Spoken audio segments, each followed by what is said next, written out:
Bonjour, j'ai remis la main sur des maquettes de dinosaures et je me suis dit que, puisque je vous ai déjà présenté un vieux Tyrannosaurus Rex et tout ça, que j'allais certainement vous ressortir quelques-unes de ces maquettes.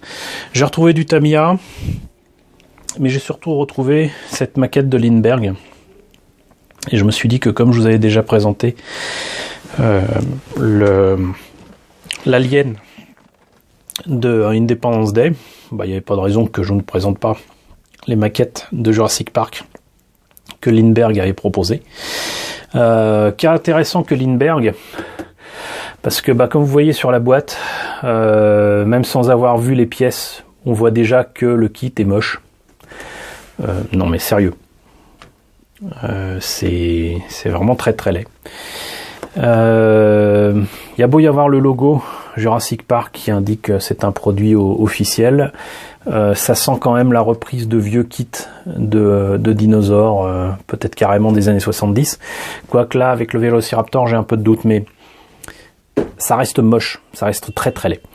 Ce qui va vraiment réussir à me convaincre qu'il s'agit de réédition de vieux kits, c'est là ce que vous allez voir là ici pour le Stégosaure, le Corythosaurus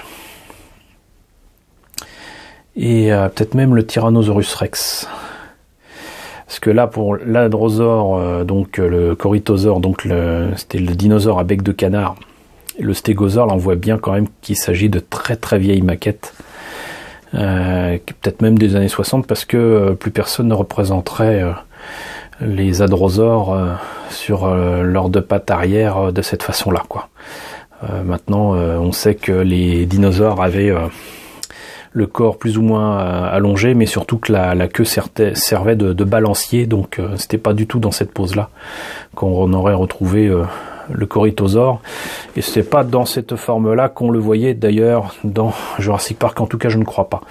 Le Dilophosaure par contre est très clairement une pièce récente ou modifiée de Lindbergh, et pour le Tyrannosaure j'ai un petit doute, mais il me semble quand même très très proche de ce qu'on pouvait trouver comme très vilaine maquette dans les années 70 et 80. Donc ils disent super detailed model kit, mais enfin cela dit on s'attend pas non plus à ce qu'ils disent achetez-en, c'est de la merde.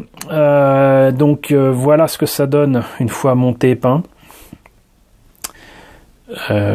Vraiment pas convaincu. Par contre, vu la forme ici, il est clair qu'ils ont essayé comme ils pouvaient de faire un kit correspondant au Vélociraptor qu'on voit dans le film. Je note d'ailleurs ici que ça date, je l'ai vu tout à l'heure, bon sang, voilà, ça date de 1993, donc à la sortie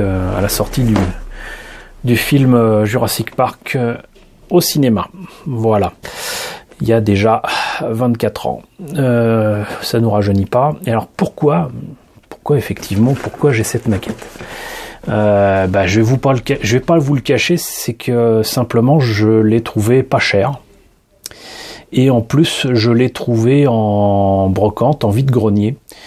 Et cette boîte m'a réservé une petite surprise. Je vais bouger la caméra. Alors déjà, très sincèrement, je ne sais pas si c'était vraiment dans la maquette du coup, parce que je l'ai acheté d'occasion, vous l'aurez deviné. Mais donc il y avait un document ici en anglais sur soi-disant quand le monde était jeune. Un monde jeune, mais bon, qui étrangement place quand même très clairement les humains en haut de l'évolution. Strictement rien entre les dinosaures et l'être humain, ce qui est complètement ridicule. Et je pense qu'il y aurait beaucoup de choses à dire sur le fait d'indiquer l'ère paléozoïque, le mésozoïque, le cénozoïque. Moi, ce qui me gêne vraiment, c'est qu'il n'y a rien, strictement rien, entre 65 millions d'années et 3 millions d'années, quoi. C'est-à-dire, genre, pendant 62 millions d'années, la Terre, c'était vide, il n'y avait rien. Ce qui est complètement faux. Bref, un document qui est à prendre avec des pincettes, et je vois que si je vois un petit peu mieux mes yeux, effectivement c'est proposé par Lindbergh et c'est un document qui a été fait en 93. Et ben pas de quoi être fier. Et sinon la surprise de cette boîte, c'est qu'en fait il n'y avait pas un dinosaure mais deux. Voilà. Et ce qui est cool, c'est que du coup il y avait cet horrible Vélociraptor qui est donc sur la boîte, et j'ai eu en plus le Dilophosaurus, celui qui crache à la tête du vilain pas beau qui a hacké, en tout cas modifié la programmation de l'ordinateur qui gère le parc dans Jurassic Park. Et donc le Dilophosaure était inclus dans la boîte. Et donc ça c'est super cool parce que ça permet d'avoir les deux dinosaures. Ce qui me fait un peu peur par contre, si quand même. J'avais peur qu'il n'y ait pas toutes les pièces, mais c'est le cas. Donc, tout comme les vieilles maquettes de Airfix que je vous ai montré, le problème avec ces trucs-là, c'est toujours le même, c'est que la représentation des dinosaures évolue chaque année quasiment. Mais surtout, c'est bien gentil de mettre des pustules, une peau rayée de poulet cramoisi qui a passé trop de temps dans le four, mais voilà. Bon, ça reste quand même une maquette assez impressionnante en termes de taille apparemment, parce que si on prend le corps ici et la queue là, voilà, j'ai même peine à vous montrer la totalité de la pièce. Donc ça nous fait une belle bête quand même. Ce qu'il y a d'amusant, c'est que du coup, il y a quand même ce qu'il faut aussi pour le tenir, donc avec un socle qui ressemble à rien, ou alors peut-être c'est Isla Sorna ou Isla Sorna, je sais plus, enfin l'île où il y a le parc. La tête au final est peut-être rattrapable en peinture parce que tel que c'est présenté sur la boîte, c'est pas terrible, mais c'est quand même appréciable de voir qu'ils ont fait la tête d'un seul tenant, c'est-à-dire qu'il n'y a pas de problème ici. Là vous voyez, il n'y a pas tous les détails à reprendre puisque c'est d'un seul tenant, et pareil pour la mâchoire inférieure, donc ça permet de faire ça. Par contre il y a intérêt à se débarrasser de ça ou de refaire le fond de la gorge. C'est-à-dire que, encore une fois, ça part d'un bon sentiment, mais au final, il y a quand même des choses à revoir. Parce que je suis désolé, mais pas terrible, à moins qu'il y ait une langue à rajouter. Oui, il y a une langue. C'est moi qui étais très mauvaise langue, au contraire, mais enfin j'espère. Apparemment c'est ça, même pas. Bon, c'est peut-être le fond de la gorge, non plus. Bon, écoutez, je ne comprends pas. Faut dire que, par contre, la mauvaise surprise de cette maquette, c'est que il y a le Dilophosaurus avec sa notice de montage, mais Vélociraptor, il n'y avait pas. Il n'y avait pas du tout. Voilà. Donc, les petites griffes des pattes avant, les pattes arrière. Voilà, c'est-à-dire que, en gros, je pense que très clairement le modèle de base du sculpteur a été la dinde au marron de Noël. On n'est pas loin de la vérité, cela dit. Les dinosaures n'ont pas disparu.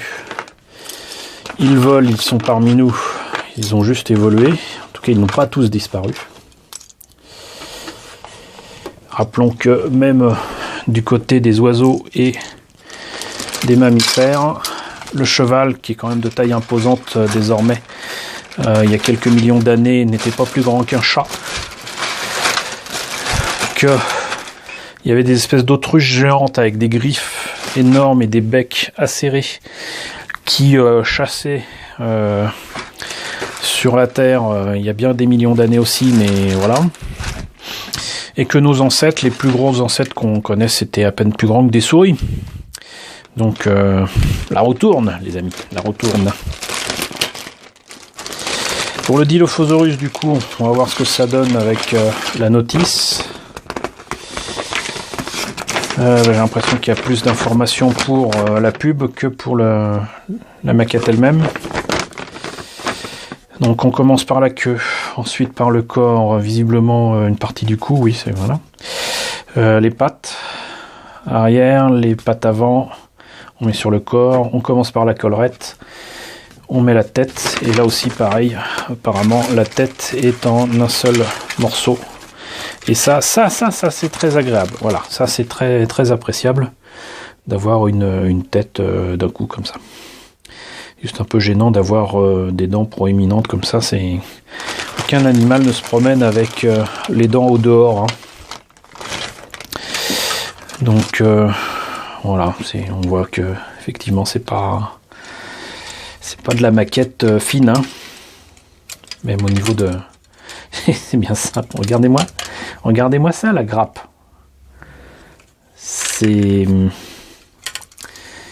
je sais pas comment ils ont fait ça, mais même la présentation est moche.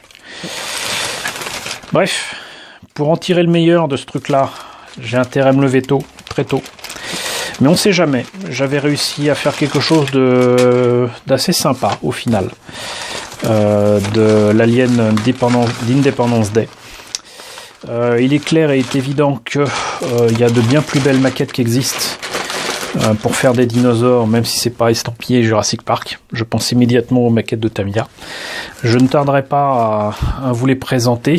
Je vous demanderai juste un tout petit peu de patience et d'indulgence aussi, parce que certaines boîtes que j'ai sont dans un état pitoyable. Elles étaient déjà très abîmées quand je les ai achetées, mais elles le sont encore plus avec les nombreux déménagements que j'ai subis ces dernières années. Voilà, bah écoutez, j'espère que cette présentation vous a plu. N'hésitez pas à me dire ce que vous en pensez dans la section commentaires.